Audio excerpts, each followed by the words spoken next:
считаете, нет этого?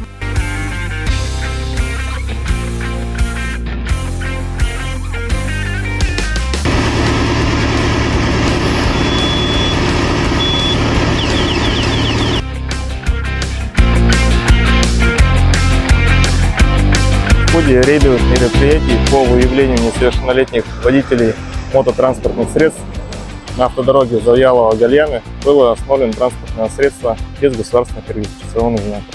В управлении находился водитель 2009 года рождения, являющийся несовершеннолетним, без права управления данным транспортным средством. Данное транспортное средство относится к категории спортинвентаря, не подлежащее перемещению на дорогах общего пользования. Эвакуировано на специализированную стоянку. Несовершеннолетний был передан в отдел полиции для дальнейшего разбирательства.